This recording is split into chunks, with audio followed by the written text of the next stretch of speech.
प्रथम लाभ दो चरण को,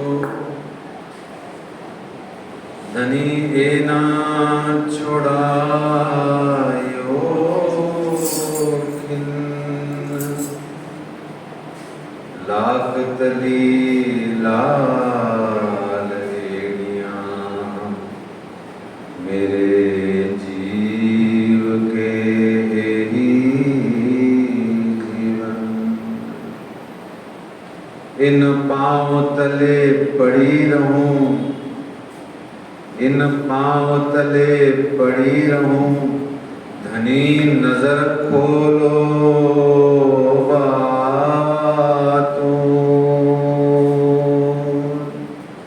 बलना बालों निरखों नेत्रे मेरे जीव के ही जीवन, मेरे जीव के ही जीवन। कदमों लागू करूं सेजदा, पकड़ के दो पाए, हुक्म करत हैं मासूक बीच आशिक के दिल आए। मासूक तुम्हारी अंगना, तुम अंगना के मासूक। ए हुक्मे इलम दृढ़ किया, अजूरू क्यों न हो टूक टूक, अजूरू क्यों न हो टूक टूक। वंदो सद्गुरु चरण को, करूं सुप्रेम प्रणाम। अशुभ हरण मंगल करण श्री देवचंद्र जी नाम। श्री प्राणनाथ निज मूलपति, श्री महराज सुनाम। तेज कुंवर श्यामा जुगल जी को, पल पल करूं प्रणाम, पल पल करूं प्रणाम। बोलिए श्री प्राणनाथ प्यारे की जय, श्री कृष्ण कन्हैया लाल की जय, श्री निजानंद स्वामी की जय, श्री बैजूराज महारानी जी की जय, श्री महाराजा छत्रसाल की जय, महामती श्री लालदास जी महाराज की जय, बाबा दयाराम साहेब जी की जय, सद्गुरु श्री राम रतन दास जी महाराज की जय, परमहंस श्री चरणदास जी महाराज की जय, परमहंस श्री हरिदास जी महाराज की जय, सद्गुरु श्री जवाहरदास जी महाराज की जय, सर्व सुंदर साथ की जय। अपना ध्यान अपनी सुरता को जागनी ब्रह्मांड के परम धाम उस मूल मिलावा में ले जाएं और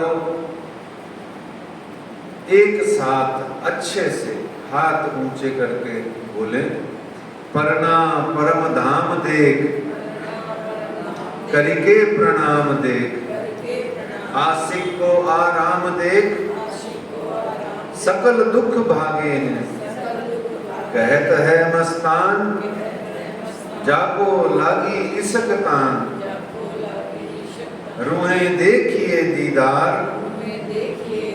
श्री प्राणनाथ जी परना जी में विराजे हैं। श्री प्राणनाथ जी गुम्मट जी में विराजे हैं। अब अपनी सुरता, अपना ध्यान उसी दिव्य परम धाम के अंदर में जो नदी किलकिला का किनारा है और उस किनारे पर जो हमारी श्री बैजूराज महारानी जी विराजमान हैं, उनके चरणों में ले जाइए और साथ साथ मेरे पीछे पीछे गाइए। पहले महारानी रानी, फिर मेरी श्यामा रानी, है ना? पहले महारानी रानी, फिर मेरी श्यामा रानी। महारानी रानी अब तो लगा दो नैया पार, महारानी रानी अब तो लगा दो नैया पार, मेरी श्यामा रानी अब तो लगा दो नैया पार, मेरी श्यामा रानी अब तो लगा दो नैया पार। मांगत भीख कृपा की केवल, मांगत भीख कृपा की केवल, मांगत भीख कृपा की केवल, मांगत भीख कृपा की केवल, खड़ी हूँ तुम्हारे द्वार, खड़ी तुम्हारे द्वार। महारानी रानी अब तो लगा दो नैया पार, मेरी श्यामा रानी अब तो लगा दो नैया पार, महारानी रानी अब तो लगा दो नैया पार। मेरी श्यामा रानी अब तो लगा दो नैया पार। दुनिया की हर मोहब्बत, दुनिया की हर मोहब्बत स्वार्थ से भरी पाई, दुनिया की हर मोहब्बत स्वार्थ से भरी पाई। प्यार की खुशबू तो बस मेरी श्यामा रानी के चरणों से आई। रस तन हस मुख सुनो विनती, रस तन हस मुख सुनो विनती, रस तन हस मुख सुनो विनती, रस तन हस मुख सुनो विनती। अपने ही दरबार, अपने ही दरबार, महारानी रानी अब तो लगा दो नैया पार, मेरी श्यामा रानी अब तो लगा दो नैया पार। कहूँ नाई कृपाल किसी से, नाई कृपाल किसी से, कहूँ नाई कृपाल किसी से, नाई कृपाल किसी से। दर्शन दयो एक बार, दर्शन दयो एक बार, महारानी रानी अब तो लगा दो नैया पार, मेरी श्यामा रानी अब तो लगा दो नैया पार। बार बार मैं विनती करता हूँ, बार बार मैं अर्ज करत हूँ, बार बार मैं विनती करता हूँ, बार बार मैं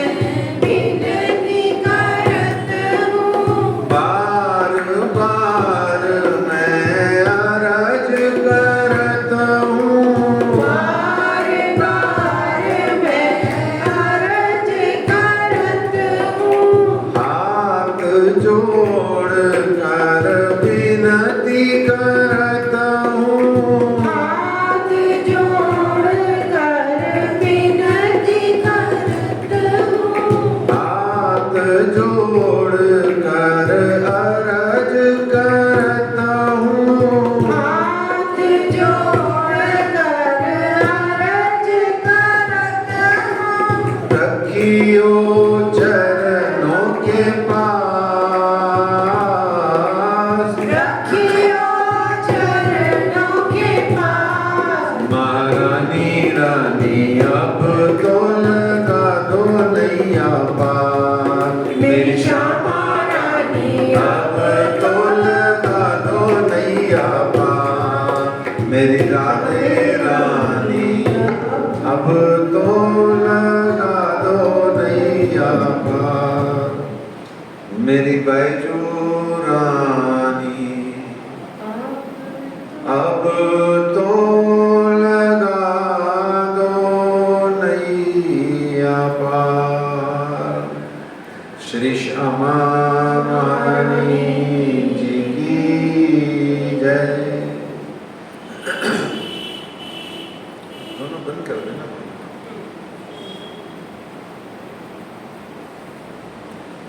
आज 19वां दिवस है। वैसे 15वां ही है और आज का भी आधा ही गिना जाएगा, क्योंकि रोज रोज कहीं ना कहीं से कोई ना कोई प्रेशर आ जाता है कि भाई कम कीजिए भीतर, अगला कहीं कार्यक्रम सुंदर साथ का है, तो वो भी जरूरी है। पर हमारी हाजिरी में आज 19वां दिवस है और यूं सच्ची मुच्ची में 15वां दिवस है। 27 जुलाई है, सन 2023 है, बृहस्पति गुरुवार है, श्यामा जी के चरणारविंद हैं। श्री कृष्ण प्रणामी मंदिर जयपुर की पावन धरा पे हम बैठे हैं। महामती श्री लालदास जी महाराज हमको परम धाम के चौथे पांचवें स्वरूप की और छठे दिन में महाराजा छत्रसाल जी तथा हम सब सुंदर साथ जी की बीत गई जो वो कथा, वो चर्चा, वो प्रसंग हमें सुना रहे हैं। कल तक के प्रसंग में हमने जाना था कि आप दीप बंदर में अपने साथी भाई श्री गुरु भाई श्री जयराम भाई जी कंसारा के यहाँ आए और वह प्रसंग था घनीभूत से द्रवीभूत होने का। माया में कठोर हो गए और घनीभूत सॉलिड हो गए और फिर शिव जी साहेब जी के वचनों से वो पुनः द्रवीभूत हो गए और शरण में आए, निजानंद स्वामी जी के वचनों को याद किया। इस प्रकार 1722 विक्रमी संवत को आप दीपनगर में आए, दीप बंदर में आए और यहाँ 2 वर्ष तक आप रहे। जयराम जी की पुनः जागनी भी हुई और उन्होंने अपनी कुर्बानी के जज्बे के हिसाब से अपने आप को ब्रह्म श्रेष्ठ साबित भी किया। यहीं पर जो हमने देखा था कि जयराम भाई जी का पूरा परिवार, न सिर्फ जयराम भाई बल्कि उनका पूरा परिवार ही आप श्री जी साहेब जी के चरणों में समर्पित हुआ। एक इससे पहले कांजी भाई ने जो बलिदानी का जज्बा दिया, वही आज जयराम भाई जी के द्वारा दिया गया। हमने कल जाना, फिर वहां से आप 2 बरस रुक करके कई स्थानों पर होते हुए ठट्ठा नगर पधारे। आज ठट्ठा नगर की बीतक में कुछ अंश हम श्रवण करेंगे। महामती श्री लालदास जी महाराज जी के चरणों में, उनकी गुमटी में पहुंच जाएं, दिव्य परम धाम जागनी ब्रह्मांड का श्री 5 पद्मावतीपुरी धाम में पहुंच जाएं और अपनी सुरता, अपना ध्यान श्री गुम्मट जी मंदिर के पीछे वाला दरवाजा, द्वार और उस द्वार पर लगा हुआ लच्छीदास जी का कड़ा और उस कड़े के ठीक सामने महामती श्री लालदास जी महाराज जी की गुमटी, वहाँ जाएं और उनको आह्वान करें, आएं, पधारें, विराजें और अपनी मति अनुसार, अपनी भावना अनुसार, हमारी योग्यता अनुसार, हमारी क्षमता अनुसार हमें आप आगे की बीतक कह सुनाएं।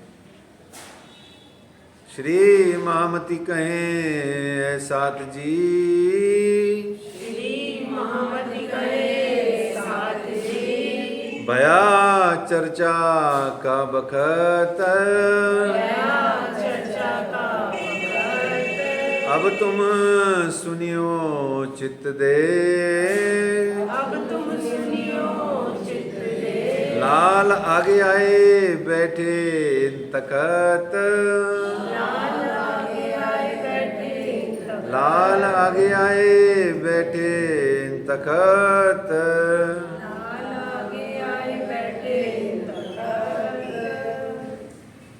अब कहूँ ठट्ठे की याद करो मोमिन, जो दिखाया खेल तुमको बीच जमीन आसूत सुभान, बीच जमीन आसूत सुभान। हमारी भी यही हालत है। महामती लालदास जी को बुलाया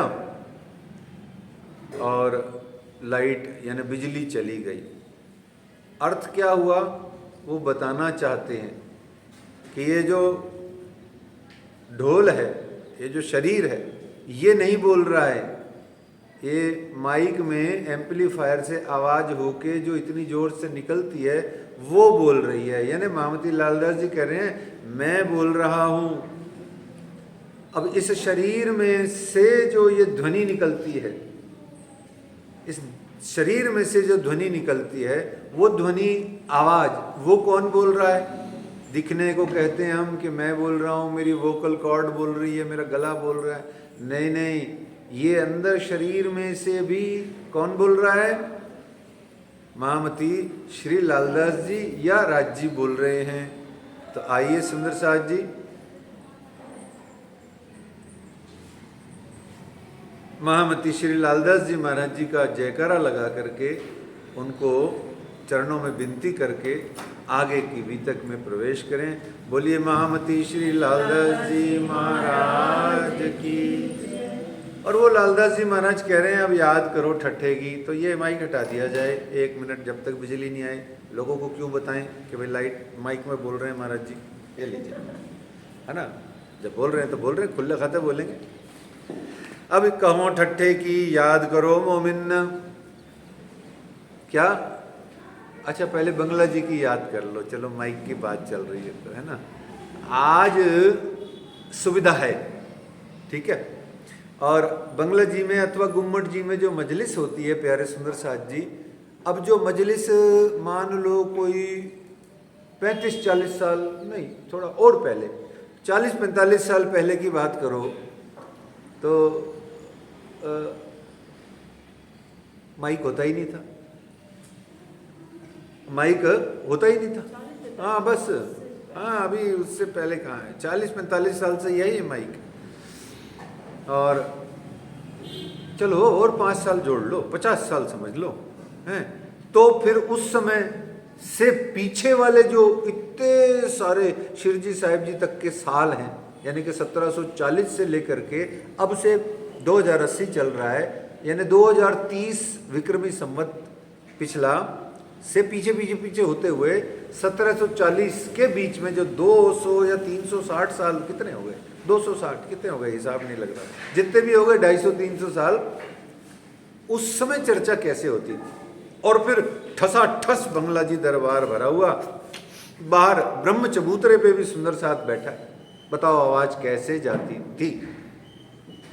2 बातें आज भी होती हैं अनेक अनेक बड़े बड़े महलों में। एक, वो जितने भी महल बनते थे वो इतने ऊंचे ऊंचे बनते थे, बड़े बड़े ऊंचे ऊंचे बनते थे और खाली होते थे। तो जैसे अभी यहाँ भी इस छोटे से हॉल में भी आवाज़ गूंज रही, तो वहाँ बोलते तो बहुत तेज गूंजती थी। एक ये तो हो गया बिल्डिंग का कारण। दूसरा असली कारण, वो ऐसा शुद्ध देसी गाय का घी पीते थे सुंदर साज जी कि उनकी आवाज में इतना दम होता था कि आवाज ही इतनी शानदार दमदार होती थी, जैसे हमारे मेरे गुरुजी पन्ना परम धाम के ही ब्रह्मलीन पंडित श्री धनीदास जी महाराज प्रकरण भी गाएंगे तो माइक वाइक की जरूरत नहीं है। जैसे अभी पीछे जो धर्म गुरु जी धाम गए चेतन दत्त जी महाराज, ओ क्या आवाज थी, 92 साल की उम्र में भी हमारे जैसे शर्म खा के गिर जाएं, बोला क्या गले में आवाज है। तो ऐसे चर्चा होती थी, बिजली की विशेष जरूरत नहीं पड़ती थी। हाँ अब ये गर्मी गुर्मी तो लगेगी सुंदर साहब जी, और गर्मी के दिनों की सेवा इसीलिए लालदास जी ने भी इतनी सी करी है लास्ट में। बोले गर्मी के दिन की सेवा में कोई मजा नहीं है, गर्मी बहुत लगती है, ठंडे के दिनों की सेवा कर दी, इसलिए अष्ट प्रहर में सारा वर्णन ही वही कर दिया। लालदास जी को भी गर्मी लगती होगी, एसी नहीं होता था, तो आनंद की बात है। अब गाँव ठट्टे की याद करो मोमिन, जो दिखाया खेल तुमको बीच जमीन आसूत सुबान। वो कह रहे हैं ठट्टे में अब तुम्हें ले चलता हूँ। लालदास जी का खुद का स्थान है ठट्ठा नगर, एक ऐसा नगर है जो ठट्ठा नगर एक ऐसा नगर है जो उस जमाने का प्रमुख व्यापारिक केंद्र होता था, बंदरगाह होता था बहुत बड़ा, और सारा माल मत्ता खजाना ट्रेडिंग का, जैसे दिल्ली है ना आजकल, जैसे दिल्ली, इंदौर, कोलकाता, मुंबई बड़े बड़े सेंटर्स हैं, ऐसे ही वो एक बहुत बड़ा सेंटर होता था उस जमाने में ठट्ठा नगर। तो ठट्ठा नगर में लालदास जी महाराज विराजमान हैं, जिनका असली नाम क्या है, लच्छीदास। हाँ देखो, आधे हाँ कर रहे हैं आधे ना कर। लक्ष्मण सेठ उनका नाम था, दास भी नहीं था, लक्ष्मण सेठ। तो वो जो लक्ष्मण सेठ थे वो आपका खुद का नगर है, और महामती लालदास जी ही तो बीतक साहब जी का प्रवचन कर रहे हैं, बता रहे हैं, वर्णन कर रहे हैं, जिल्द बांध रहे हैं, अवतरण भी कर रहे हैं। तो इस तरीके से सुंदर साज जी अब ठट्ठा नगर की वो कह रहे हैं, आ गए हैं, और ठट्ठा नगर में वो कह रहे हैं जो खेल दिखाया तुमको बीच जिमी नासूत सुभान। जिमी नासूत सुभान, उस गेट को भी खोल दीजिए, उसको भी खोल दीजिए। तो इस तरीके से वो बता रहे हैं कि आपको बीच जिमी नासूत सुभान, बीच जिमी, जिमी यानी जमीन, नासूत यानी मृत्युलोक, सुभान यानी राज्य महाराज। तो राज्य महाराज ने बीच इस जमीन यानी इस धरती पर, मृत्युलोक पर, नासूत पर जो आपको खेल दिखाया, आगे अब उसका वर्णन करते हैं और कहते हैं कि अच्छा, कल बात हुई थी कि बीतक साहब वास्तव में ब्रह्मात्माओं की जागनी का जो एक इतिहास है वो है, परंतु इसमें सिर्फ 22-23 ब्रह्म आत्माओं का ही वर्णन क्यों है, यद्यपि जागनी तो 5 से 7 हजार और उसके भी ऊपर में न जाने सैकड़ों हजार और भी की हुई थी। तो इसमें वर्णन सिर्फ 22-23 का ही क्यों है, क्यों है? ये बहुत महत्वपूर्ण विचारणीय प्रश्न है जो हम सुंदर साथ कभी कभी करते ही नहीं है।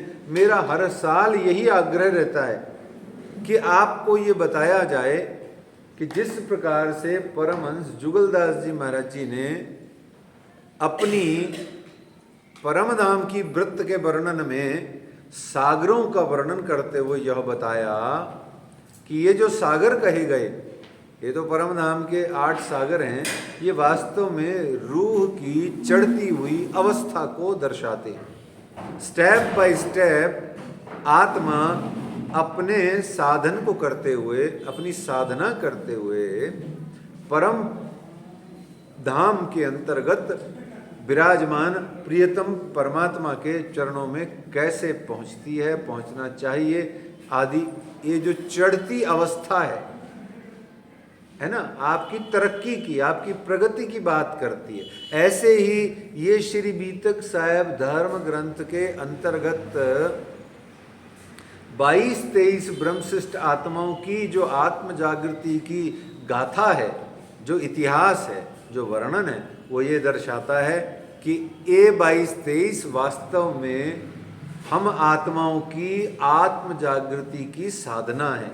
किसी में 22-23 के 22-23, जैसे मैं अपने अंदर देखता हूँ तो ये 22-23 ब्रह्म सृष्टियाँ जिनके अंदर में राज्य महाराज ने उनको जगाया, वो 22 के 23 के जो उनके अंदर दोष थे या जो आड़ खाड़ थी उनके अंदर या जो अटकाव था, आत्मा जग क्यों नहीं रही? ये मोह के कारण नहीं जग रही, ये अहंकार के कारण नहीं जग रही, ये कर्मकांड और रटंत विद्या विद्वान होने के गुमान से नहीं जग रही।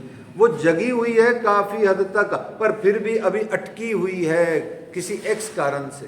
तो वो ऐसे 22-23 रीजंस हमारे अंदर में कौन सा है? एक, या कौन कौन से हैं? 2, 5, 7, या सारे ही हैं, या इसके अलावा भी शिव जी खुद भी भूल गए, वो रह गए, वो भी मेरे अंदर में। ये तो कही मैं गिनती, पर इन गुन्हे को नाई शुमार, मतलब काउंटलेस हैं, अनकाउंटेबल हैं, शुमार यानी गिनती में नहीं आ सकते, अगणित हैं। ये है साधना। अब ये 22-23 ब्रह्म सृष्टियों की जो जागृति है, उसमें सबसे पहले हरजी व्यास का नंबर था, है ना। उन हरजी व्यास को हालांकि ब्रह्मशिष्ट का दर्जा कम मिला, परंतु वो अवगुण तो जीव में होता ही है, सो हमारे में भी है या हो सकता है। देखें, कई विद्वान हैं इस संसार में, 2000-2500 चौपैयाँ अटक करके गले में अटका करके कहते हैं, स्टेज पे भी अनाउंस होती है उनके लिए। ये सज्जन, इनको तो 2500 चौपैयाँ ऐसे ही मुखर हैं, मुँह जुबानी याद है, और फिर वो उस अहंकार में डूब जाते हैं। ऐसे अनेक बातें हैं। आज ये इसका विस्तार कौन कौन से ब्रह्मशिष्ट कहाँ है, इसका विस्तार कल करेंगे, लेकिन ये आज एक भूमिका आपको समझाई गई, क्योंकि आज अब तक 2 ब्रह्म सृष्टियों की आत्म जागृति की कथा गाथा हम सुन चुके हैं। एक की सुन चुके हैं और एक की आज सुनेंगे, और कांजी भाई उसमें एक और है, ठीक है ना। तो इसलिए ये बताना जरूरी था, वर्णन, इस मेथडोलॉजी का वर्णन करना जरूरी था। इसका बहुत डिटेल आगे कर लेंगे, कल परसों में कर लेंगे, धीरे धीरे करते रहेंगे, क्योंकि यही है बीतक, वास्तव में यही है। और जिसने इस श्री बीतक साहेब धर्म ग्रंथ को इस प्रकार से अपनाया, निश्चित जानो, वो पहले ही वर्ष बीतक का जब वो श्रवण करता है और उसके बाद में स्वाध्याय अथवा इसका चिंतन करता है, उसके खुद का जो दोष दिग्दर्शन है उसको स्वतः ही हो जाता है, अपने आप हो जाता है। अब क्यों हो जाता है? क्योंकि उसने सट लग गई, उसको क्या लग गई, पंजाबी में बोलते हैं ना, क्या लग गई, सट लग गई। और जिसको सट लग गई या खुद को दिख गया, फिर वो रुकेगा नहीं। तो इस तरीके से पहली जागनी हुई सुंदर साथ जी किसकी, ये थोड़ा समझना जरूरी है। बीतक का मतलब यही होता है, कहानी किस्से सुना करके, भजन वजन सुना के आपका मन बहलाने के लिए महात्मा साधु जन नहीं बैठते हैं, है ना। अगर कोई बैठते हैं तो उनके चरणों में प्रणाम है, वो क्यों बैठते हैं वो वही जाने, अपन तो नहीं बैठते हैं। महामती लालदास जी तो कहते हैं मैं तो नहीं बैठता हूँ। और बंगला जी दरबार में अथवा पन्ना जी के जो प्रकांड विद्वान और भी हैं, वो यदि बीतक करते हैं तो वो तो बिल्कुल भी हंसते भी नहीं, मुस्कुराते भी नहीं, इक्का दुक्का भी इधर उधर का उदाहरण भी नहीं देते हैं। कितने ही हैं है? आज के आधुनिक काल में भले ही थोड़ा बहुत कमजोर हो गए हों, पर नहीं है ना। तो कहने का भाव ये है सुंदर साथ जी, ये श्री बीतक साहब आत्मा के द्वारों को खोलने वाली है, आत्मा के अंधकार के द्वारों को ये खोल के प्रकाश का प्रवेश कराती है, और आपके हृदय में धाम धनी जी का प्रेम और ज्ञान ही ज्ञान, प्रेम ही प्रेम, ज्ञान ही ज्ञान को भर देती है। और न भरे जाए तो चर्चा कथा सुनने का लाभ क्या। कथा का मतलब क्या होता है? आपको कथा का असर हुआ है ये पता कैसे लगे?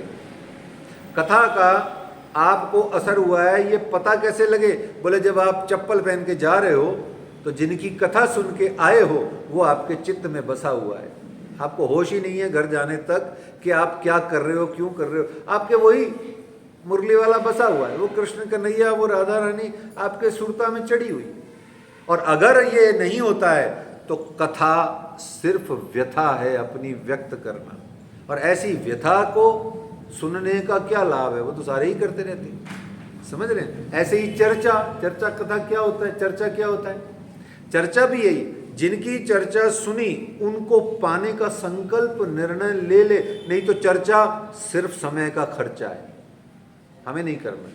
इसलिए सुंदर साथ जी बहुत चरणों में आपके हाथ जोड़ के अर्ज करत हूँ कि जो वाणी बीतक आपको देना चाहती है, तत्व ज्ञान, सत्य का वर्णन, तत्व का वर्णन, जो सत्यम परम धीमहि जो आपको देना चाहता है, क्या सत्य जो परमात्मा है, सदचिद आनंद है, उनको टच करने के, उनको फील करने का, अपने हृदय में भाव लाने के लिए थोड़ी मेहनत कीजिए, है, थोड़ा परिश्रम कीजिए, कॉन्सेंट्रेट कीजिए, अपने आप को थोड़ा सा जिसको क्या कहते हैं बफिंग, रिफाइन कीजिए।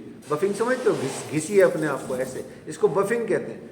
आपको थोड़े खुरदरे हो, आप पे कुछ ऐसा चलाया जाए जिससे आप बहुत सुंदर चिकने से बन जाओ। ऐसे ही प्यारे सुंदर साथ जी सुनिए। तो पहली जागनी हुई किनकी हुई? हाँ, किनकी हुई? जयराम भाई जी कंसारा की। और कंसारा जी किस वाले फरामोशी का पर्दा? आत्म जागृति नहीं हो पा रही, आत्म विस्मृति का कौन सा पर्दा, आवरण था उनके ऊपर? बताओ, एक अवगुण वाला बताओ। हालांकि शब्द बोला जाएगा अवगुण, पर आप लोग उसको व्याकरण तक ही सीमित रखना, उसको आगे तत्व में मत ले जाना, क्योंकि मेरी औकात नहीं है इतना बोलना, पर मुझे व्याकरण के कारण शब्द का प्रयोग करना पड़ता है। तो जो उनके अवगुण था वो क्या था बताओ, सोचो, फाइंड इट आउट। मोह था उनके अंदर। क्या मोह था? निजानंद स्वामी ने दीक्षा दी, मौज मस्ती करी, राज्य का गुणगान किया, अखंड ब्रज रास की चर्चाएं सुनी, खूब मस्तियां करी जयराम भाई जी ने निजानंद स्वामी जी के साथ में। फिर वहां से गए अपने घर दीप बंदर में, और जाके कहाँ फंस गए? मोह में फंस गए। उनमें अहंकार नहीं था, है ना, उनमें मान गुमान भी नहीं था, उनको मोह था। अब मोह क्या होता है सुंदर साथ जी? सबको बेटर पता है क्या होता है मोह, जो हम सब पीड़ित हैं उससे।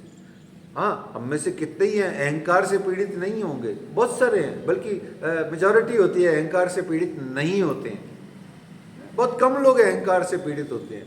पर मोह से पीड़ित कौन नहीं है बताओ? मोह से पीड़ित कौन नहीं है? ये जो पशु या जो अन्य योनियां हैं,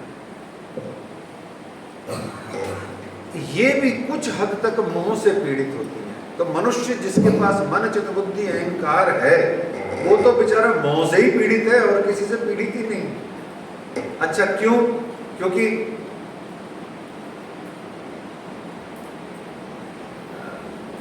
मोह से ये संसार बना है। ये दुख रूपी संसार किससे बना है? मोह से, मोह तत्व से हुआ है। तो मोह ममता उनके अंदर थी, इसलिए वो घर जाकर के अपने मोह ममता के कारण से अपने घर परिवार के लालन पालन आदि में इतने तल्लीन मस्त हुए कि आप परमात्मा को और गुरु को और ग्रंथ को भूल गए, है ना। तो इस तरीके से दूसरी जागनी किसकी है? दूसरी जागनी है चिंतामणि जी, श्यामल दास जिनका नाम है। आज उनका प्रसंग है।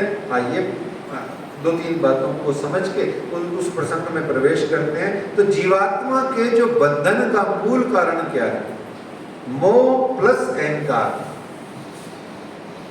दो ही है ना। मोह और अहंकार, इसी से सृष्टि बनी है सारी। पंच तत्व में जो मांस का लोथड़ा, ये जो शरीर बना, इसमें मोह और अहंकार गया और ये संसार के दुखालय में प्रविष्ट हो गए। तो इस तरीके से ये अहंकार जो है सुंदर साथ जी, यहाँ एक हल्की सी बात सुनिए, ये दो प्रकार का होता है। एक तो होता है शब्द रूप करण के आधार पर, व्याकरण के आधार पर। अब जैसे इन बहन जी को कहा जाए, कमलेश बहन जी आप कल कहाँ गए थे, तो अब ये क्या कहेगी? मैं कल बड़े मंदिर गई थी, अब मैं लगाएगी शब्द, तो मैं लगाने पर क्या ये अहंकार ही है? ये व्याकरण का प्रयोग है। पर ये कुछ ऐसी बात चल रही हो और इसी मैं शब्द का प्रयोग करे, मैं गई थी वहां पर, लो जी, ये अब व्याकरण का मैं नहीं है, ये अहंकार का मैं है। इतना सा अंतर है।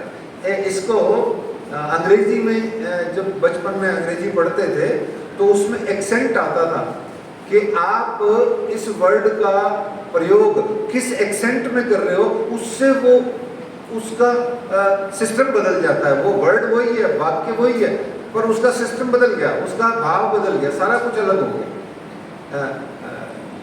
शुडाई को शुडाई को आई को, मतलब फर्क कितना आ गया देखो। ऐसे ही ये एक अहंकार मैं क्या होता है? व्याकरण। करण लगता है, कर्ता क्या होता है? कितनी विभक्तियां होती हैं माता जी? 8 होती हैं। तो 8 विभक्तियों में तीसरी होती है करण। कर्ता ने कर्म को करण से, है ना? तो ये करण है अहंकार। अब इसके बाद में ये समझना है कि कौन से वाला अहंकार तंग करता है? ये कौन सा अहंकार है जो तंग करता है? बोले ये अहंकार देहाभिमानिनी सर्वे दोषाः प्रादुर्भवन्ति। ये जो देह के अभिमान का जो अहंकार है, बस यही सभी दोषों की जड़ है।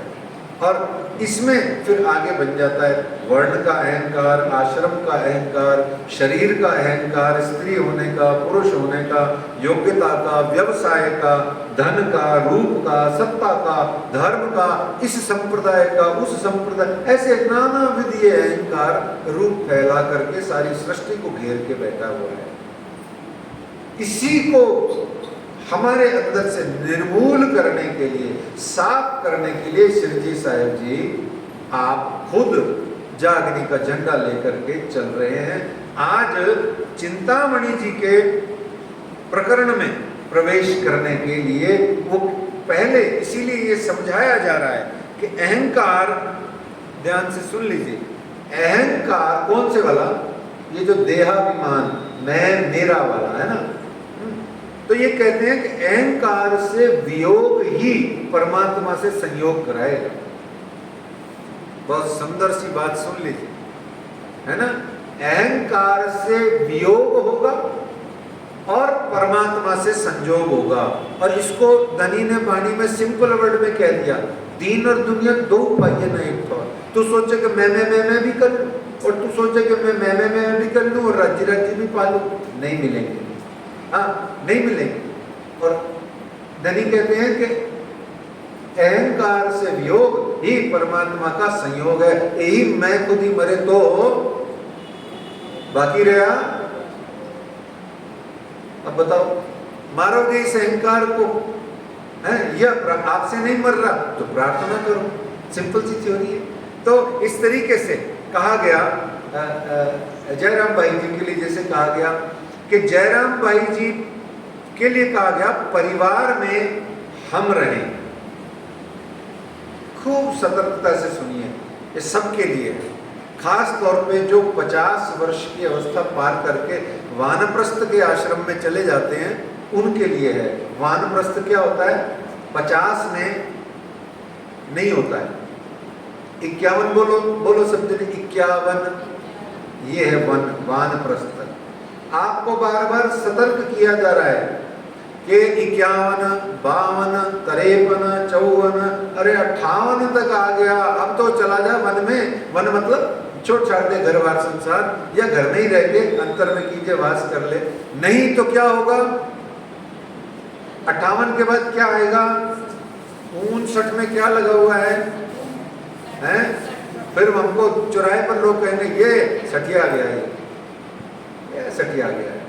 तो सठियाने से पहले वन में चले जाओ। वन में चले जाने का अर्थ ये नहीं जंगल पानी में चले जाओ। वन में जाने का अर्थ है घरी में न्यारे नहिए कीजिए अंतर में वास। जयराम भाई जी ने नहीं किया।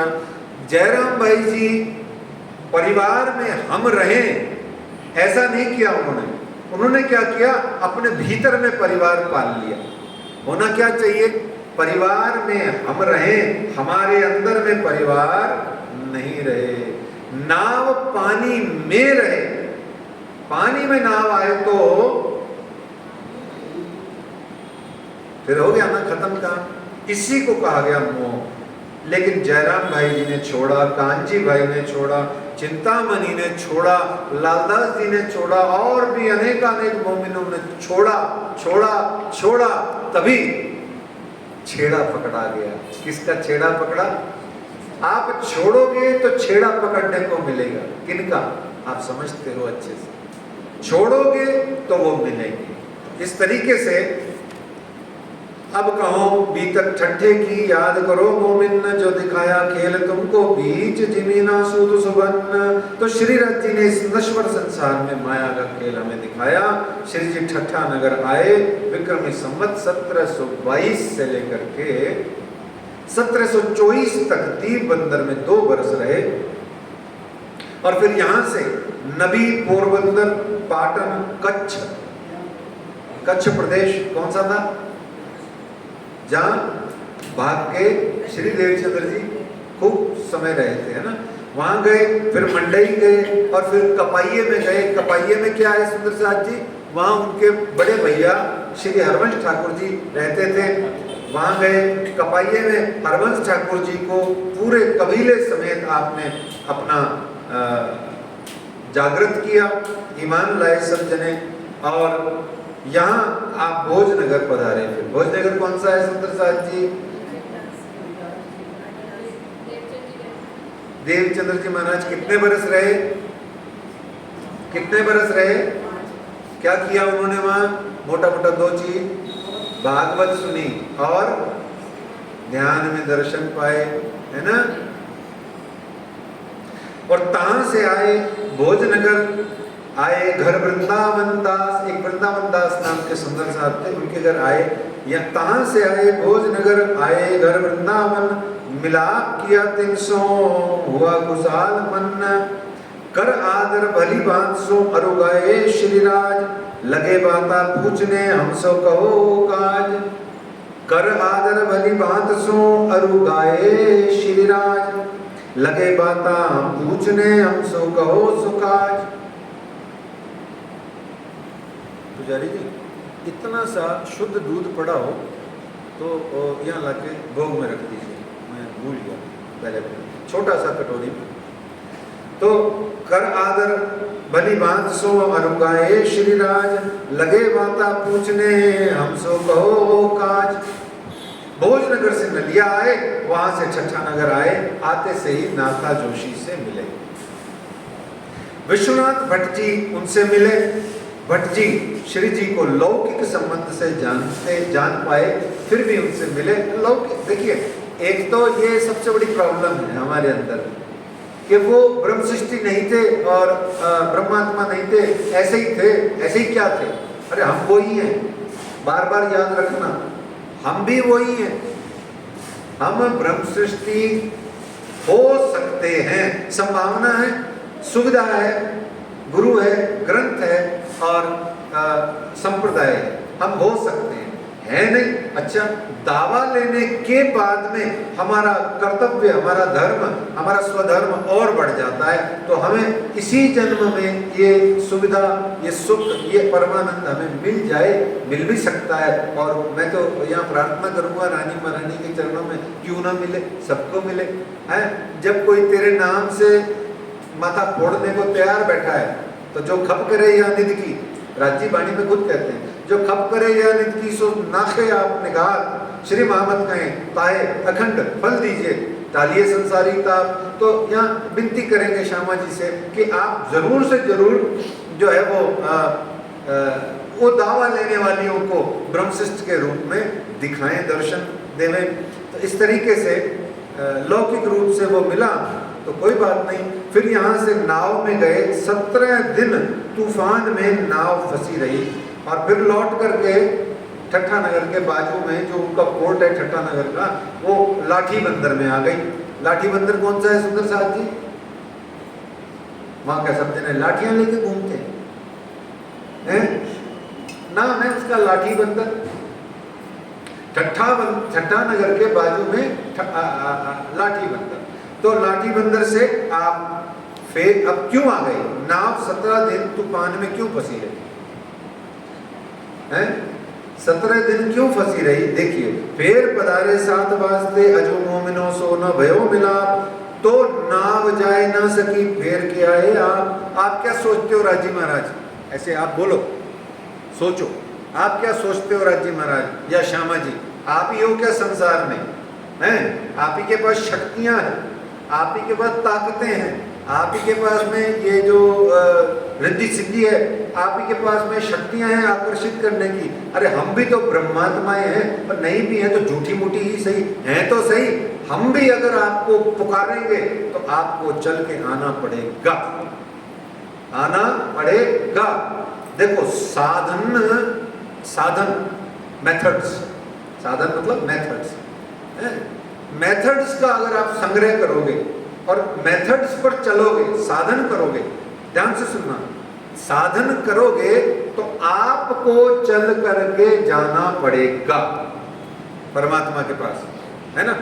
जैसे हमारी ये बहन है वंदना, इसको एक्टिवा चलाना नहीं आता, ठीक है। हमारी सुनीता बहन को चलाना आता है, गाड़ी भी आती है, तो ये साधन है। ये जहां जी चाहेगा गाड़ी उठाएगी, स्कूटर उठाएगी, चली जाएगी। पर हमारी वंदना बहन नहीं जा सकती क्योंकि इसको ड्राइविंग ही नहीं आती। तो अब ये क्या करेगी? अब सबको पता है कि इसको ड्राइविंग नहीं आती है, तो सुनीता जी अगर बुखार में है तो ये खुद जाना ही इनको पड़ेगा। पर अगर ये बिना बुखार के भी किसी को भी कह देती हैं भैया मुझे वहां छोड़ के आओ, तो इसको हर कोई छोड़ के आ जाएगा, क्योंकि उनको सबको पता है इसको नहीं आता है, इसके पास साधन नहीं है, इसके पास में प्रेम की साधना है, इसके पास में विनम्रता की साधना है, इसके पास में झुकने की साधना है, इसके पास में गरीब होने की साधना है। तो इसलिए हर कोई करुणा करता है ना। सिंपल सी थ्योरी है वर्ल्ड में, देखो आप देख लो। ऐसे ही नाव 17 दिन तक तूफान में फंसी रही, लाठी बंदर से एक्स पॉइंट जहां श्री जी जा रहे हैं वहां नहीं जा पाई। 17 दिन तक गोल गोल घूमती रही। बोले क्यों घूमती रही? बोले ठट्ठा नगर के जितने सारे सैकड़ों मोमिन थे, सुंदर साथ थे, वो खींच रहे थे हमको जगाए बिना प्रभु कहाँ जा रहे? हे महाप्रभु, हमारी जागनी किए बिना आप कहाँ जा रहे? आओ, लौट आओ, लौट आओ। वो 17 दिन तक उन मोमिनों की, उन ब्रह्मसृष्टियों की, उन आत्माओं की, उन सखियों की, उन सब सुंदर साथ की पुकार 17 दिन तक हमारे प्रिय पिया प्राणनाथ परमेश्वर को भी तूफान में घुमाती रही। बोले बहुत मजा लेते हो हमारा, घुमाते हो बहुत हमें इस संसार में, खेल दिखाया मोमिन। देखो अब हमारा भी मजा देखो, हम आपको पुकार रहे हैं, आप अपने बल से आगे जाओ, हम आपको पुकारेंगे और आपको हारना पड़ेगा। और हारे, वापिस आ गए लौट के। बोले अजो मोमिनो सो न भयो मिलाप, बहुत सारे मोमिनों यानी आत्माओं से मिलाप नहीं हुआ। फिर आप ठट्ठा नगर आ गए, 1724 की बात है। ठट्ठा नगर में चर्चा का दौर शुरू हो गया, सारे शहर में शोर मच गया कि तब होने लगी चर्चा, बड़ो आनंद भयो साथ, चर्चा करे जोश में जाके धनिये पकड़े हाथ। जोश में चर्चा करते राजी महाराज, क्यों करते जोश में? जोश में चर्चा क्यों करते? अच्छा, जोश में चर्चा करते समय क्या होता है? होश खो देते हैं लोग। पर ये श्री जी साहब जी लोग नहीं है ना। सच्ची है बात कि आज कोई जोश में चीख चिल्ला के धाड़ के श्री जी साहब जी के जोश पर नाम से अगर चर्चा करे तो उसको खुद को नहीं मालूम होता वो क्या बोल रहा है। परंतु क्या श्री जी साहब जी को जो जोश आता था तो क्या उनको मालूम नहीं होता था वो क्या बोल रहे हैं? ध्यान से सुनना, सोचना। तो इस तरीके से चर्चा करें जोश में। दो जोश आपको निवेदन किया जा चुका है, 2 प्रकार के होते हैं ना। तो जो कोई साथ ए सुने सो करने आवे दीदार, ध्यान से सुनते जाओ। एक एक चौपाई के एक एक शब्दों का आनंद है अलग ही। जो कोई साथ ए सुने, क्या सुने? साध ए सुने, क्या सुने? कि वो चर्चा करने साधु महात्मा आए हुए हैं और वो परम धाम, अखंड ब्रज, अखंड रास, और ऐसी चर्चा कथा करते हैं कि राधा रानी और श्री कृष्ण जी को और हमारी आत्माओं को जगा करके सामने दिखा देते हैं, प्रस्तुति कर देते हैं। ऐसा सम्मोहन है, कैसा आकर्षण है उनके अंदर। अच्छा, कृष्ण शब्द का अर्थ भी कर्षति इति कृष्ण, जो आपको अपनी ओर खींच लेवे, वो कृष्ण। अब वही कृष्ण जो सच्चिदानंद पार ब्रह्म के स्वरूप है, वही श्री प्राणनाथ जी है, वही शिरडी साहिब जी है। अगर इनको देख करके भी अगर कोई प्राणी है, मुर्दा ही होगा जो इनको देख के आकर्षित नहीं होगा। बहुत सिंपल थ्योरी। जो कोई मुर्दा होगा वो उनको देख के आकर्षित नहीं होगा, जो जिंदा है वो शिरडी साहिब जी को देखते ही आकर्षित होगा। तो वो कह रहे हैं, जो कोई साधे सुने सो करने आवे दीदार। जैसे ही कोई सुनता वो दीदार करने आता। सिर्फ देखो कितनी प्यारी बात है। एक और सुन चर्चा राजी होवे, फिर पहले आवे दीदार करने, फिर सुन के चर्चा राजी हो जाए, और फिर कहे सुकर परवरदिगार। देखो आप, कितनी सारी बात एक ही चौपाई में आ गई। महामती श्री लालदास जी कहते हैं कि कुछ लोग शिरडी साहिब जी का दर्शन पाकर, कुछ लोग चर्चा सुनकर भगवान का धन्यवाद करते कि हमारा जन्म इनके प्रकटन के समय में हो गया। देखो आप, इसीलिए हम आपको कहते हैं कि हमारा जन्म श्री तारतम वाणी के इतने प्रखर प्रचारित प्रसारित वाले समय में हुआ है। हमसे ज्यादा सद्भाग्यशाली कोई भी नहीं है।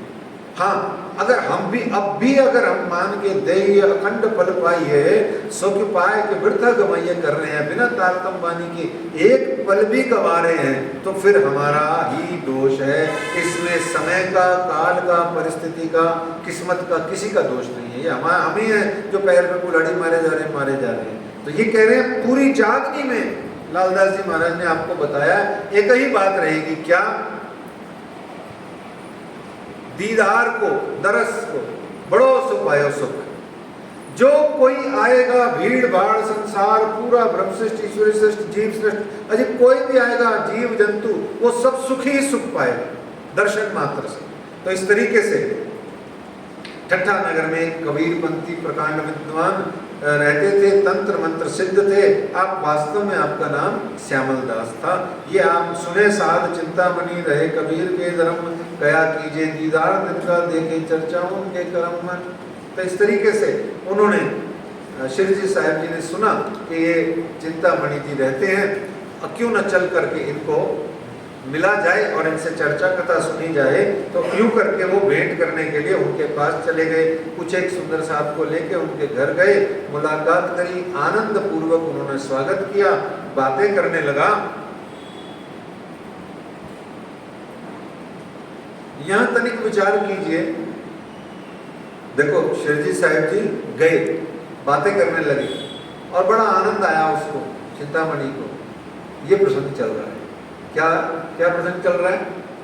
शिरडी साहिब जी गए, उसके घर गए। दोबारा सुनिए, शिरडी साहिब जी, श्री प्राणनाथ जी उसके घर गए 5, 7, 10 जनों को लेकर के। इस पर तनिक विचार कीजिए। ऐसा हमारे साथ कब होगा? हम कब मिलसे अपने धनी? मेरे घर अब कब मेरा महबूब आएगा? मुझे वो कब बुलाएगा? नहीं, वो मेरे घर कब आएगा? और कभी यूं ही मुझे भी अवगुण बरी बंदी जान करके मेरे सारे अवगुणों को बाईपास करते हुए मुझे अपनाने के लिए मेरे घर आएगा। सोचिए, विचार कीजिए, तनिक विचार कीजिए। चिंतामणि का सद्भाग्य सोचिए तो सही। बिना बुलाए अहेतु की कृपा करने के लिए वो करुणा निधान मेरे घर कब आएंगे? घर में बिल्डिंग वाला घर भी समझ लो और दिल वाला घर भी समझ लो। तो आवो जी वाला मारे घेर, ये जो बुलाते हो ना आप सुबह सुबह, ये क्या कहते हो आप? आवो जी वाला मारे घेर, आवो जी वाला, बोलते ना, आवो जी वाला मारे घेर,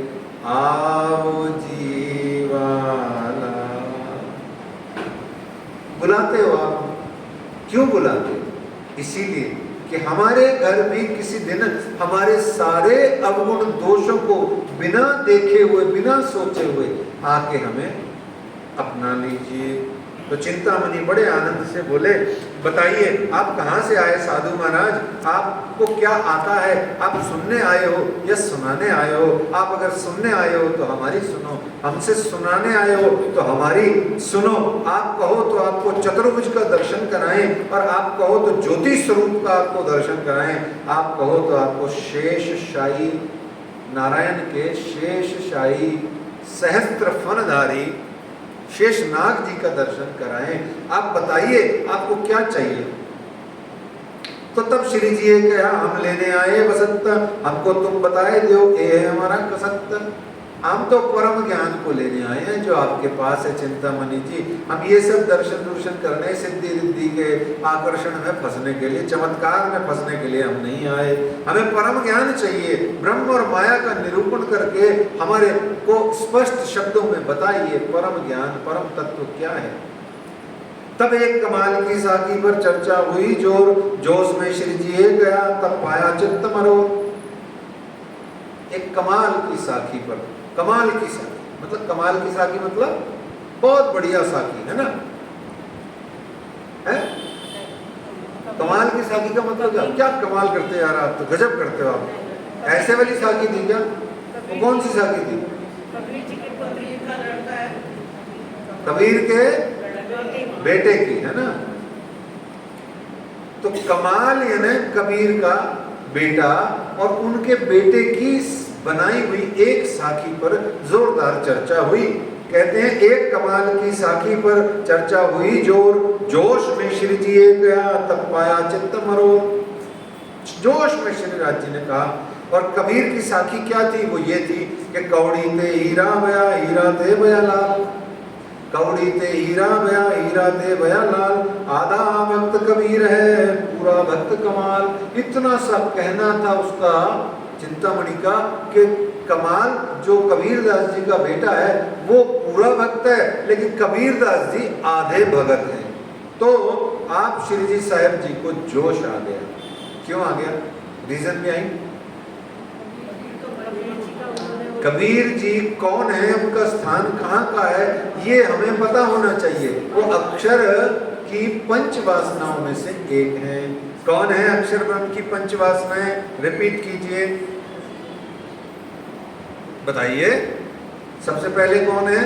श्री आदि नारायण भगवान श्री हरि विष्णु, लक्ष्मी नारायण जिसे कहते हैं, जॉइंट है, वो जुगल है, लक्ष्मी नारायण जी। दूसरे सनकादिक नाम के 4 बाल स्वरूप ऋषि, और सुखदेव मुनि जी महाराज जो भागवत लाए, है ना।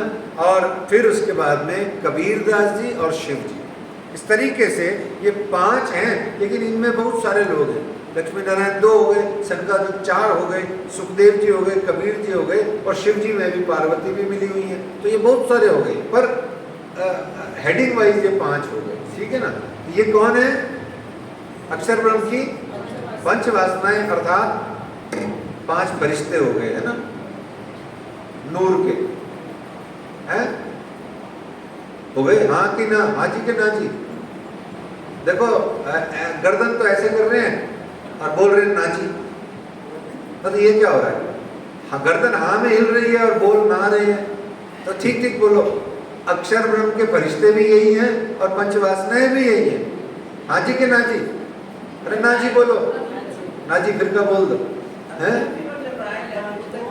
हाँ, वो 5 फरिश्ते नूर से खड़े मिले ले हुक्म, वो अलग है ना।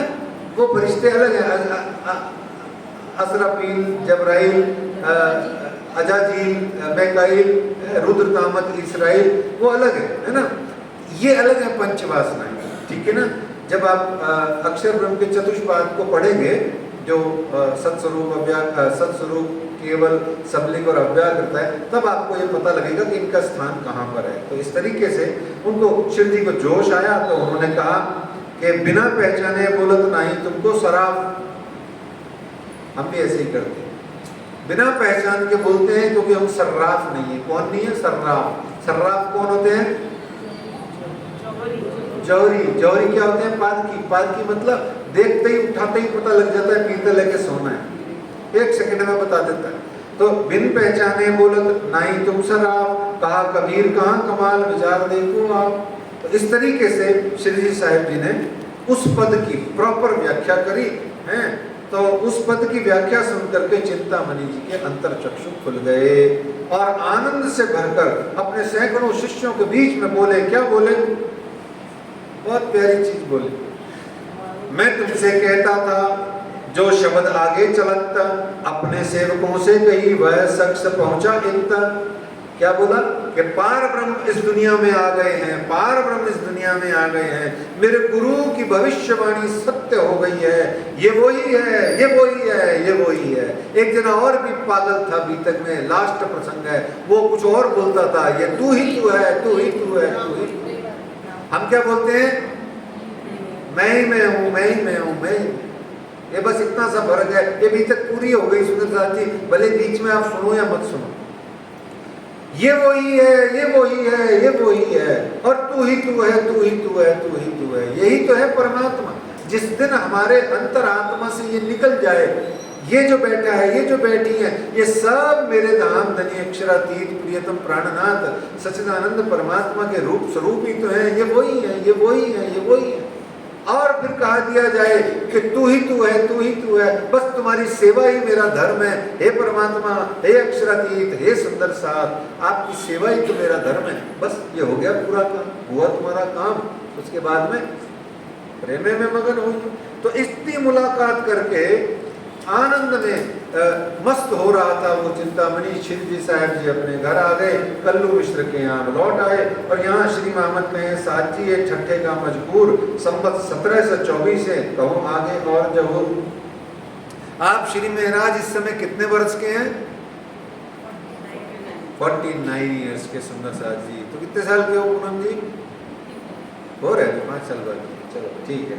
तो जो भी 49 का वो सोचो उसने क्या खट लिया अब तक, क्या कमा लिया उसने। यहाँ श्री जी साहिब जी तो कहाँ कहाँ के आनंद दे रहे हैं, किस किस को न जाने क्या क्या दे रहे हैं। यही है, बस कंपैरिजन करते जाओ अपने से। तो चिंतामणि प्रभु, चिंतामणि को ऐसी दिल में चोट लगी, ऐसी दिल में सट लगी, ऐसी चोट लगी कि टूक टूक उनका ऐसा हृदय हुआ कि वो बोल उठे कि टूक टूक कर डालू यहाँ तन ऊपर कुंज बिहारी। अरे वारी रे वारी इन स्वरूप पर, ऐसे मानो जैसे चिंतामणि के लगे कलेजे घाय, कलेजे में घाव लग गया। कहर कया तीर त्रिगुण लग गया, यूं समझो ये श्रृंगार का है। त्रिशूल मानो अंदर घुस गया छाती में, और जब तक अब ये तीर लगा हुआ तब तक ये चैन न दे पाएगा जब तक चरण न मिलेंगे। जब चरण मिल जाएंगे उनके, जब चरण पा जाएंगे, पांव पा जाएंगे उनके, तो चैन पा जाएगा। चिंतामणि का ये जो लगा हुआ कलेजे पे घाव है। भागे दौड़े चिंतामणि ढूंढत फिरे, कहाँ है उन साध का ठाउर। चिंतामणि ढूंढत फिरे, कहाँ है ठट्टा नगर में उन साध साधु का ठाउर। आया पूछत कथा में मोहे ढूंढत भई बोल। देखो इसमें 2 शब्द है बड़े प्यारे प्यारे। कहता है वो साध का ठाउर कहाँ है। अच्छा, ठाउर शब्द सुनते ही मेरे अंदर तो आनंद का ठिकाना नहीं रहता। क्यों नहीं रहता? क्योंकि मेरी बहुत ही पसंदीदा चौपाई में ठाउर आता है।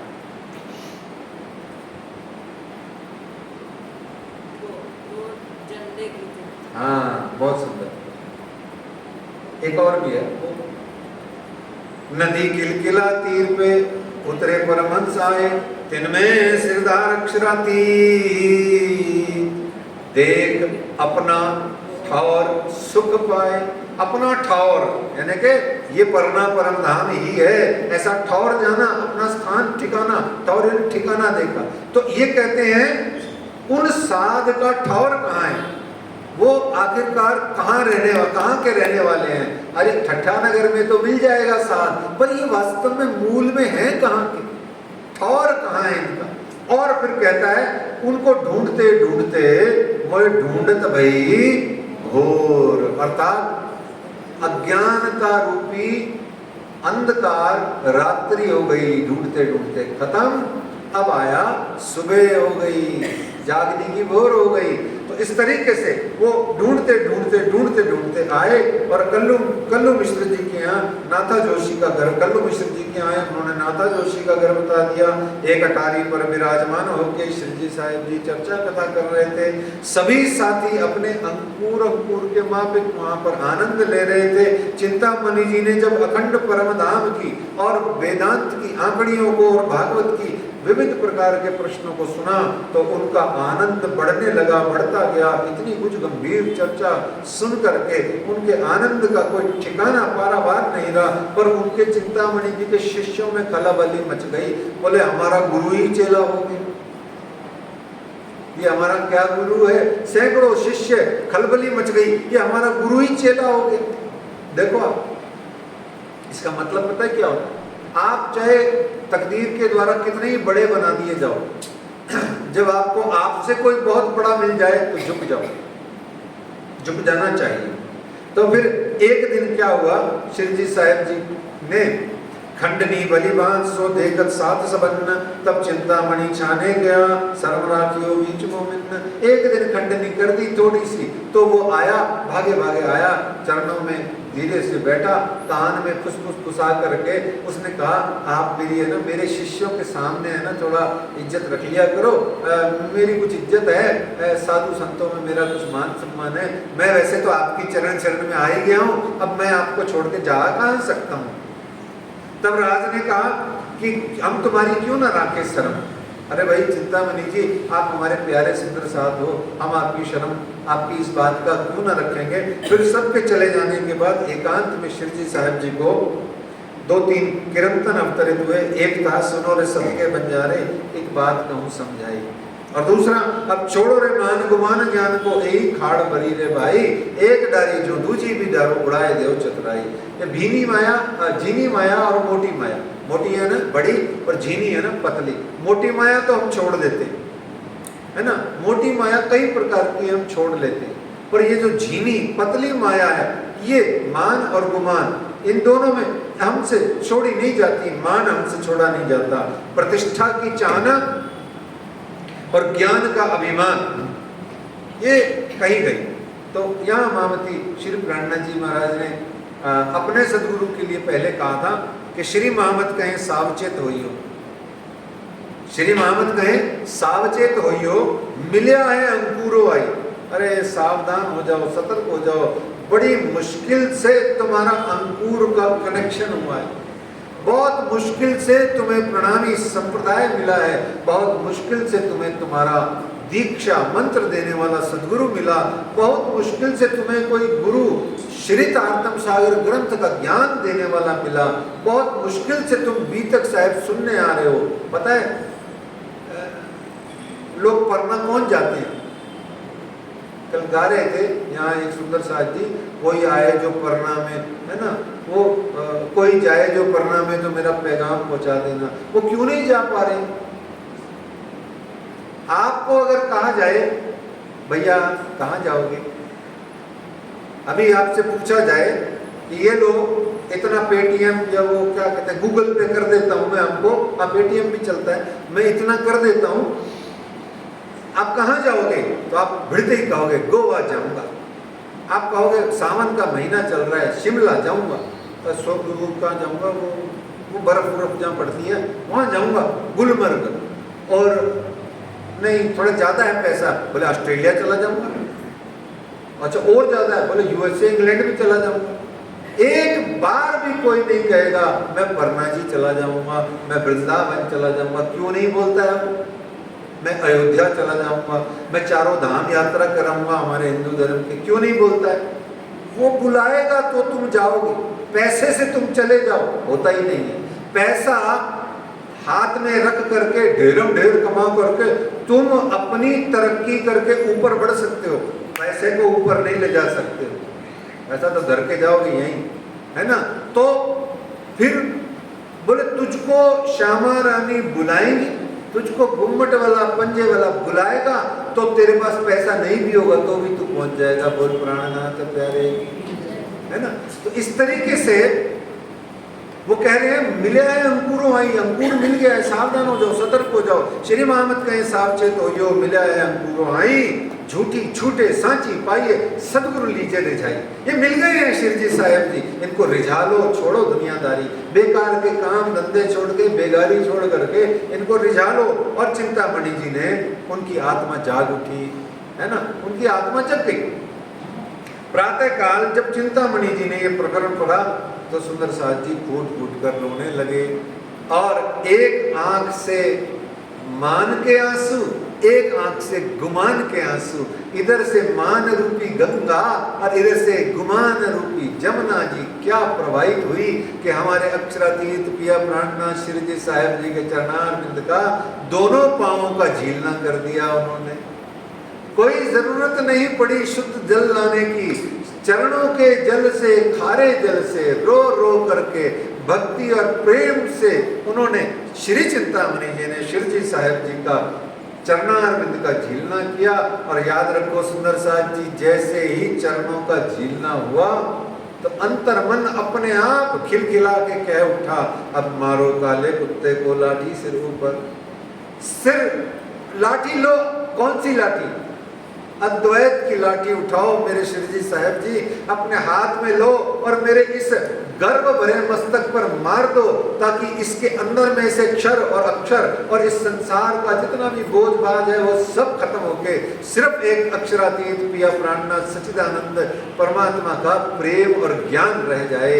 तो इस तरीके से उन्होंने कहा, सेवकों आगे तब गया मैं खाली कछुना खबर। भैया शिष्यों, आज के बाद में अगर तुम्हें मानना है तो मैं तो खाली हूँ, यही एक भरे हुए हैं। तब श्री जी साहब जी ने उन्हें शाबाशी दी और कहा कि निरअहंकारिता और अभिमान शून्यता ही ब्रह्मश्रेष्ठ सुंदर सार्थ होने का, प्रणामी होने का पहला लक्षण। नहीं तो आप कभी ये मत बोलना अपने मुंह से वो देवी देवता, वो मंदिर, वो ऐसा मत बोलना। क्यों? क्योंकि हमसे बुरा कौन है, हमसे बढ़कर कौन?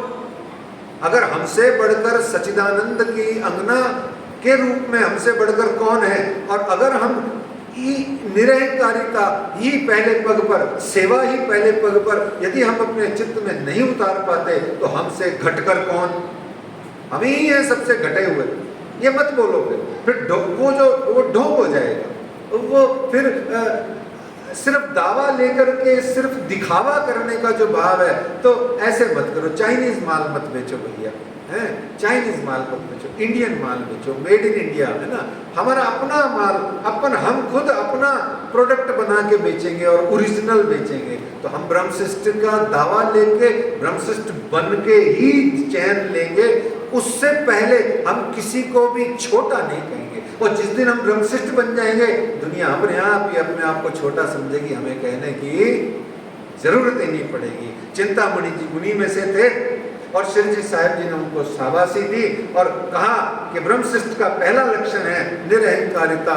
जैसे ही निरअहंकार हुए फिर उसके बाद में सब कुछ अपने आप आ जाता है। फिर ठट्टानगर में जोर शोर से चर्चा होने लगी। अब ठट्टानगर में जोर शोर से चर्चा होने लगी सुंदर साथ जी। अच्छा, ये जोर शोर से चर्चा का क्या मतलब है? माइक तो था नहीं, तो डीजे भी नहीं था। वो जो डीजे लगाते ना तुम लोग, है जी?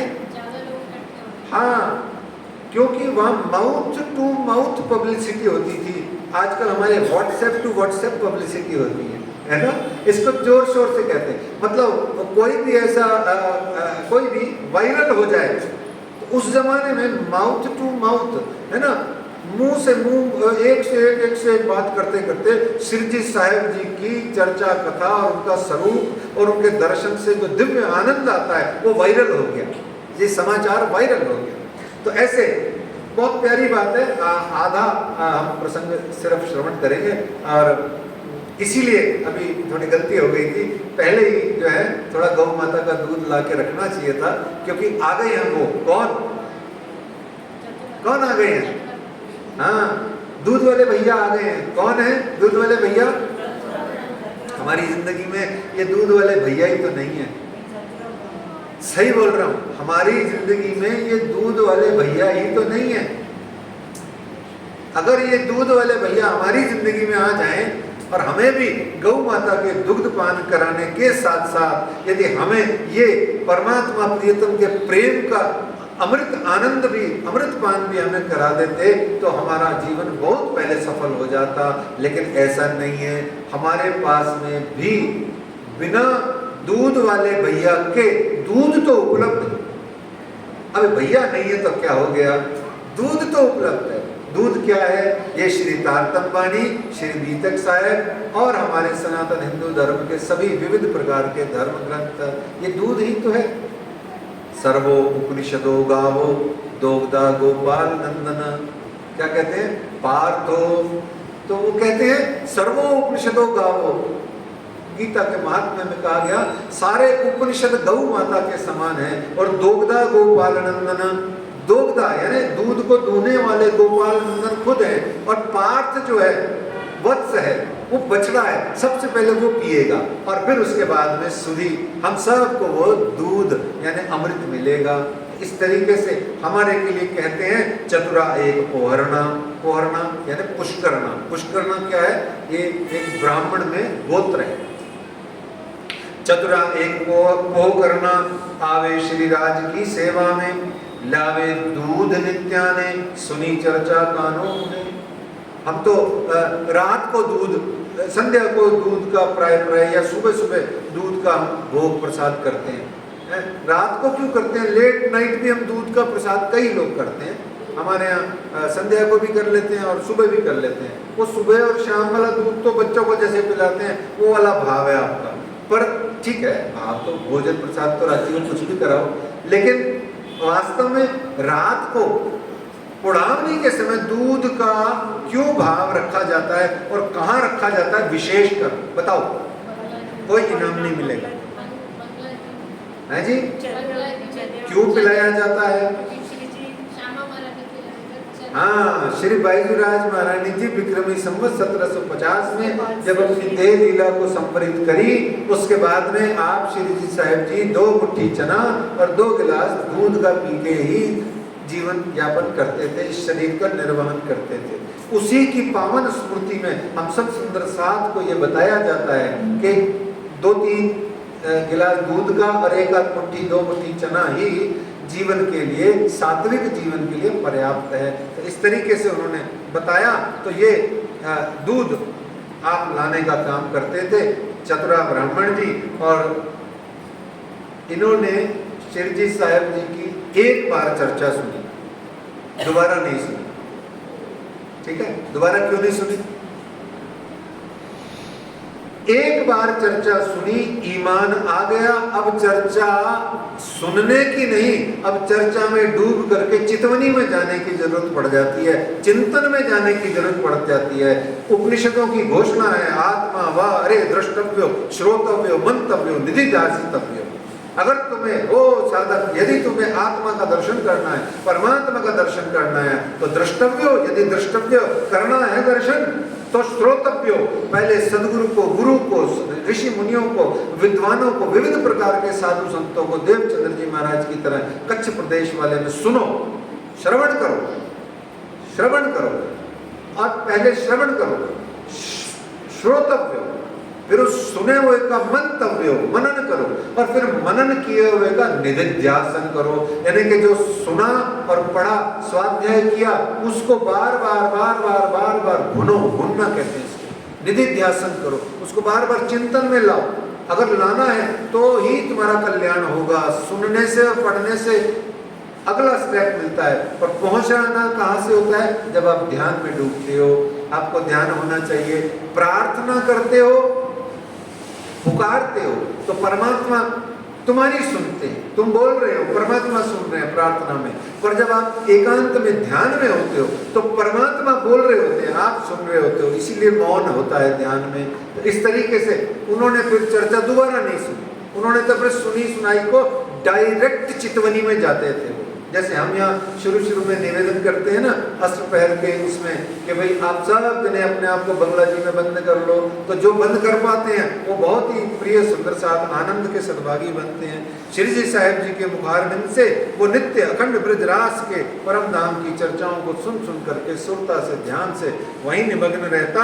और यही चतुरा ब्राह्मण रोज रोज महामती श्री लालदास जी महाराज के लक्ष्मण सेठ के गोदाम में भी जाता था, उनको ऑफिस आवर्स में दूध का सेवन कराने के लिए ये उनकी सेवा में जाता था।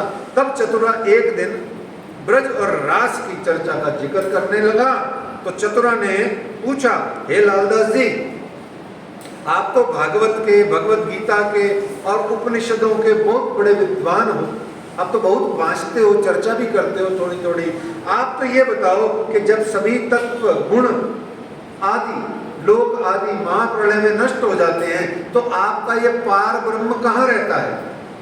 लालदास जी, या ये जो आपने बताया ब्रज और जो रास का ब्रह्मांड है ये कहाँ रहता है? तो लालदास जी ये वचन सुनकर के चौंक पड़े। तब लालदास चौंकिया ते कहाँ सुनिए बात, मोए ठोर बताए दो एक कहाँ पाई सिमत जा। देखो छत्रसाल जी के लिए एक चौपाई आएगी, हम पूर्व होत असल का सुनत ही करे चेतन। ऐसे ही जैसे ही लालदास जी महाराज को सुनने में आया, उनको समझ आ गया कि पार ब्रह्म अक्षरातीत पिया प्राणनाथ ठट्ठा नगर में आ गए हैं। तड़प उठे। चतुरदास जी ने कहा कि एक साध महात्मा है, अब उनको तो पता है ये पार ब्रह्म है, पर लालदास को कैसे कहें वो परमात्मा है? तो कहते हैं एक साध महात्मा आए हुए हैं, उनसे मैंने ये चर्चा सुनी है। यहाँ लालदास जी की आत्मा सुंदर सा जी तड़प उठी और तड़प करके जैसे मानो वो कह रही हो, आधा ही कहेगी आज, जैसे मानो वो कह रही हो, मेरे सदगुरु मुझको